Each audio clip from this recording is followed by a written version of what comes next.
Makna visual yang kedua adalah bagaimana kita berkomunikasi dengan bahasa tubuh atau tidak menggunakan kata. Yang mana ini istilahnya lebih dikenal dengan non-verbal communication.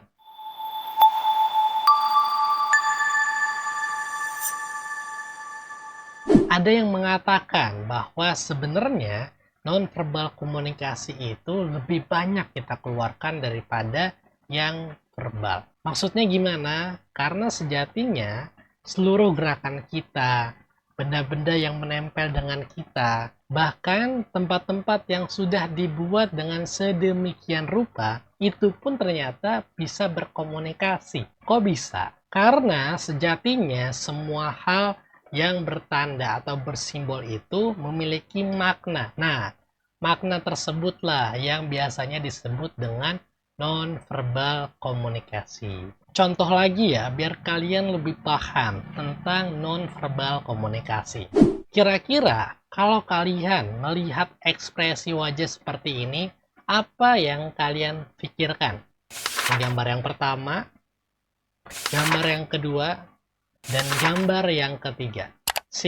Kalian sudah bisa menangkap ya. Atau kalau kalian melihat gestur seperti ini, bisa nangkep ya.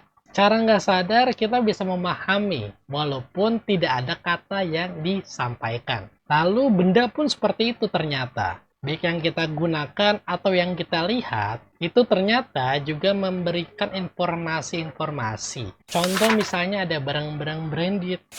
Berarti kan secara nggak langsung dia ngasih informasi ke kita, ini barang mewah nih. Atau bahkan ada teori-teori warna. Mungkin kalian pernah dengar juga kan, kalau orang pakai warna merah itu kenapa, warna biru kenapa, kuning kenapa. Dan terakhir tempat, seperti yang saya tadi bilang, tempat juga bisa menyampaikan informasi karena juga menjadi sebuah simbol.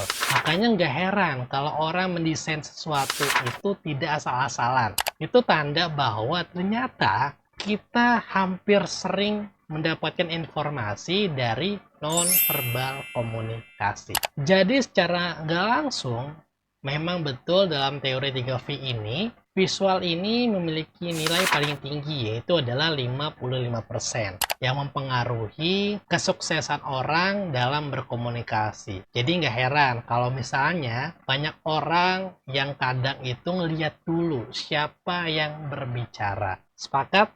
Baru lebihnya dia milih mau nerima atau enggak. Karena kalau kita dengar omongan, misalnya mohon maaf ya, ada orang yang bajunya compang-camping, tiba-tiba ngomong sesuatu menasehati kita. Kita cenderung walaupun pesannya bagus, pasti nggak nerima. Beda halnya kalau yang memberikan nasihat itu orang sukses, orang kaya. Kita lebih nerima biasanya, karena udah amazing dulu dengan penampilannya atau sosoknya.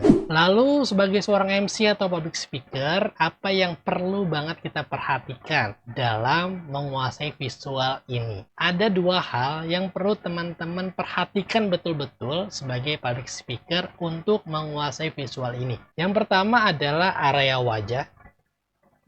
Yang kedua adalah area tangan dan juga kaki. Untuk area wajah, sekarang silakan teman-teman semua ambil kaca atau buka handphonenya dan kasih kamera selfie. Lalu silakan berikan senyum terbaik kalian di kaca atau di kamera selfie tersebut. Kira-kira senyuman kalian itu udah enak dilihat belum sama orang? Atau oleh kalian sendiri deh?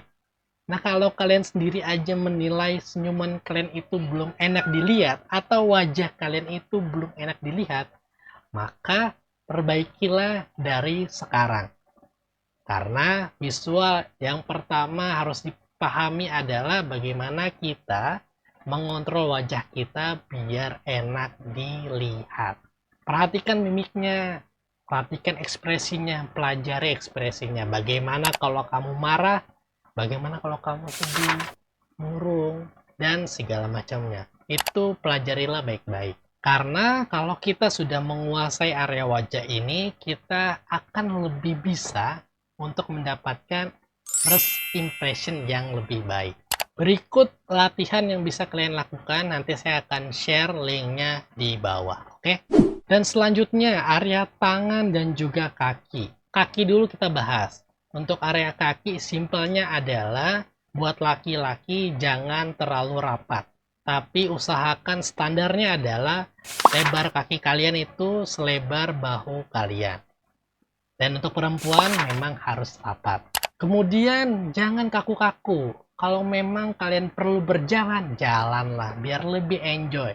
Jangan stuck di satu titik saja. Karena kalau kita jalan, selain kita bisa bikin enjoy, kita juga bisa lebih dekat dengan audiens tentunya. Dan untuk area tangan, saya akan sharing sama teman-teman semua. Ini saya pelajari dan saya ambil dari guru saya, Bapak Tubagus Wahyudi, dan juga beliau menulis buku tentang Public Speaking Mastery. Jadi berikut ini adalah beberapa gestur sederhana yang mungkin bisa kalian tiru untuk membiasakan tangan kalian agar tidak kaku. Jadi kalau kalian misalnya ingin menunjuk orang di belakang seperti ini, kalau mau bilang saya tangannya seperti ini, dan lain-lainnya. Lalu gimana caranya biar kita lebih matang lagi nih gesturnya? Saya punya latihan sederhana, jadi kalian silakan pilih salah satu lagu apapun yang kalian suka boleh. Tapi cari aja yang melo-melo, yang musiknya tuh nggak terlalu cepat atau ngebeat. Lalu silahkan kalian dengarkan dan ikutilah tiap kata-kata yang mungkin bisa kalian gambarkan dengan gestur kalian. Contoh.